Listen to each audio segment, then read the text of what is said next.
तर चला, नमस्कार विद्यार्थी मित्रांनो, पुन्हा एकदा स्वागत आहे तुमच्या आणि आपल्या आवडत्या चॅनलमध्ये सक्सेस स्टडी पॉइंट मध्ये.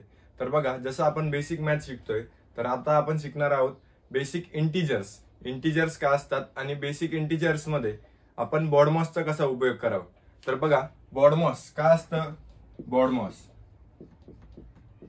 कुणाला जर याचा अर्थ माहिती असेल तर लवकरात लवकर मला कमेंट बॉक्स मध्ये कळवायचं आहे की बॉडमॉस म्हणजे काय, बॉडमॉसचा फुल फॉर्म काय असतो हे मला सांगायचं आहे. तर इकडे लक्ष द्या, मी सांगणार आहे. तर बॉडमॉस म्हणजे बी म्हणजे ब्रॅकेट. हे काय असतो, एखादं सिम्प्लिफिकेशन आपल्याला दिलेलं आहे तर सिम्प्लिफिकेशन सॉल्व्ह करायचा हा काय असतो, क्रम असतो. की अगोदर जर आपल्याला खूप मोठं सिम्प्लिफिकेशन दिलंय तर अगोदर ब्रॅकेट सोडवायचंय, मग डिव्हिजन सोडवायचं, मग नंतर मल्टिप्लिकेशन, मग नंतर ऍडिशन आणि मग नंतर सबट्रॅक्शन. याने काय होतं की आपल्याला सिम्प्लिफिकेशनचं व्यवस्थित उत्तर आपल्याकडे येत असतं. तर हा फॉर्म्युला तुम्ही नोट डाऊन करून घ्यायचा आहे आणि याचा फुल फॉर्म पण तुम्ही नोट डाऊन करून घ्यायचा आहे की बॉडमॉस काय असतं. तर बघा, याच्यात काय असतं की आपण वेगवेगळ्या प्रकारे आपल्याला वेगवेगळे एक सोबत काही टर्म्स येत असतात. तर बघा, -3 + 2 असे आपल्याला काही सम्स येत असतात. तर त्याच्यामुळे इथे मायनस आहे आणि इथे प्लस आहे, तर आपल्याला मायनस करायचे की प्लस करायचं हे आपल्याला कळत नसतं. तर आपल्याला व्यवस्थितरित्या जाणून घ्यायचं आहे की ह्या सिच्युएशन मध्ये काय करायचंय. जर दोघीकडे मायनस असेल तर काय करायचं, दोघीकडे प्लस असेल तर काय करायचं, एकीकडे मायनस एकीकडे प्लस, नाही तर प्लस मायनस, अशा सिच्युएशन मध्ये आपल्याला काय करायचंय.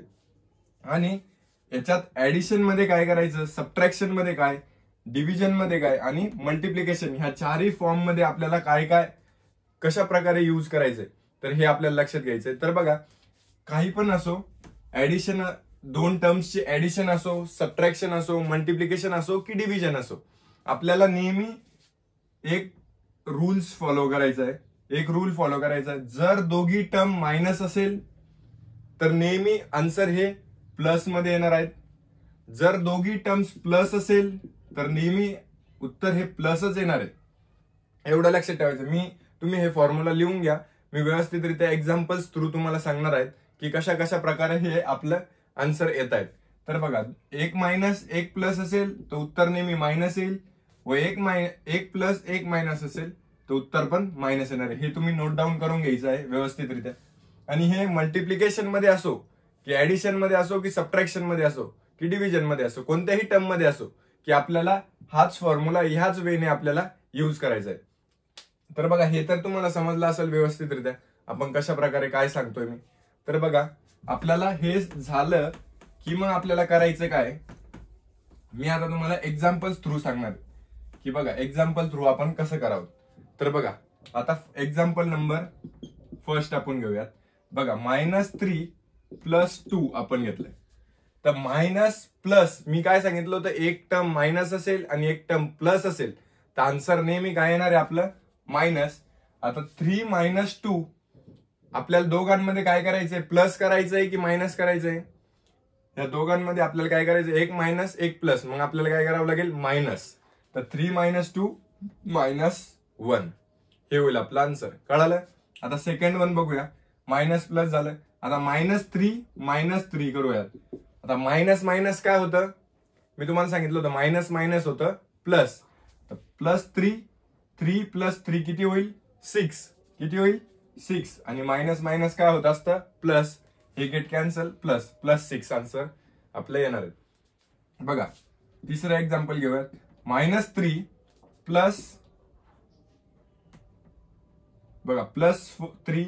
+3 इक्वल्स टू, हे तर आपल्याला माहिती आहे, 3 + 3 6, प्लस गेट्स प्लस.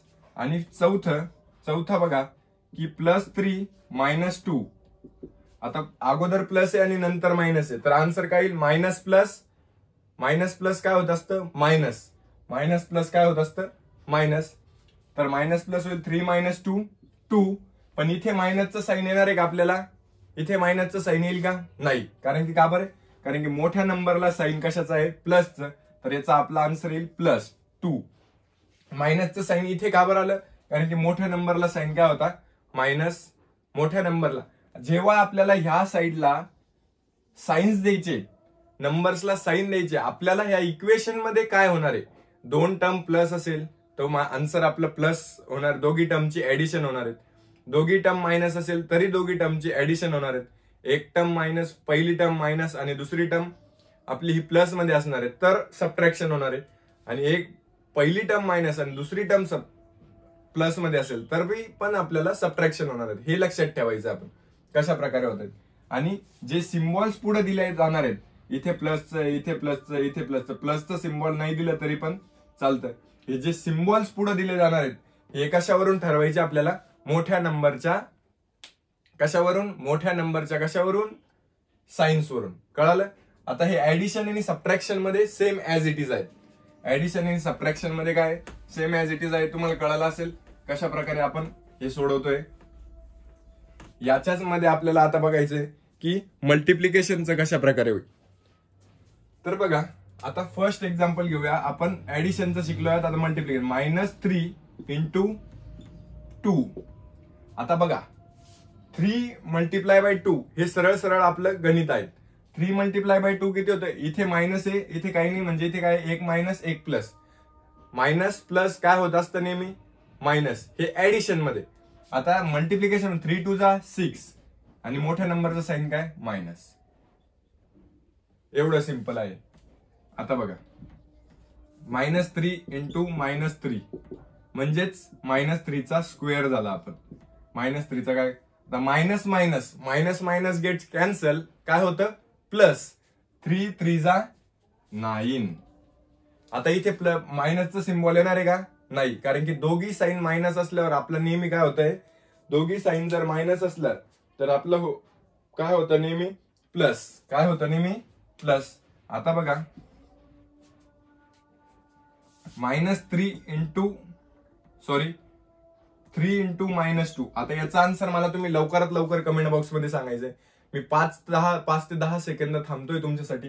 याचा आन्सर मला लवकरात लवकर कमेंट बॉक्स मध्ये तुम्ही कळवायचंय की काय असेल याचा आन्सर.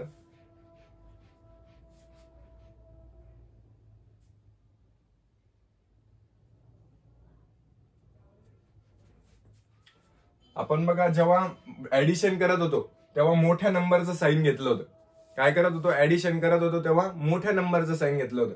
म्हणजे इथे आपण जर ऍडिशन करत होतो +3 -2 मायनस प्लस मायनस केलं आणि 1 घेतलं होतं, 1 आपलं आन्सर आलं होतं. पण आपण इथे 3 × 2 = 6, पण इथे काय करायचंय, मायनस साईन आपल्याला घ्यावं लागेल. हा फरक आहे ऍडिशन आणि सबट्रॅक्शन मध्ये. सबट्रॅक्शन जर ऍडिशन करत असतो आपण असं +3 - 2 तर आपलं आन्सर काय आलं असतं 1, पण कशामध्ये, प्लस मध्ये, कारण की मोठ्या नंबरचं साईन काय आहे प्लस. पण मल्टिप्लिकेशन मध्ये तसं येणार आहे का, नाही, मल्टिप्लिकेशन मध्ये तसं येणार नाही. हे लक्षात ठेवायचंय कशा प्रकारे आपण. आता चौथं, दोघांचं ऍड +3 × +3 = 3 × 3 = 9. सिम्बॉलची काही गरज नाही. याच्यात एक पण सबट्रॅक्शन मध्ये असेल तर आपला आन्सर नेहमी मायनस मध्ये येणार आहे. कळालं, हे कळालं. तर आता डिवाइड मधले काही रूल्स सांगून देतो तुम्हाला. डिवाइड मध्ये पण सेम ऍज इट इज आहेत की आपण कसं करावं. आता डिवाइड मध्ये बघा, फर्स्ट आता -18 / 3 जर केलं आपण तर -18 / 3 6 = 18 तर -6. -18 divided by -3 3 6 = 18 minus cancel 6. Same rule, काहीच बदल नाही. आता थर्ड वन काय बघा, 18 + 18 divided by -3. आता काय आन्सर येईल हे सांगा मला. याच्यामध्ये तुम्ही गोंधळू शकतात. याचा आन्सर काय येईल मला सांगा पटकन एकदम लवकरात लवकर सांगायचे मला. याचं आन्सर काय येऊ शकतं. तसंच आपल्याला डिवाइड मल्टिप्लाय सारखं, ऍडिशन सारखं नाही. -3 divided by 18 = -6. आणि फोर्थ वन, जर 18 डिवाइडेड दोघी प्लस मध्ये केलं तर आपला आन्सर नेहमी 6च येणार आहे. ह्या रूलचं नेहमी लक्षात ठेवायचं आहे. हा ऍडिशन सबट्रॅक्शन मध्ये वेगळा असतो आणि डिव्हिजन मल्टिप्लिकेशन मध्ये थोडासा वेगळा आहे.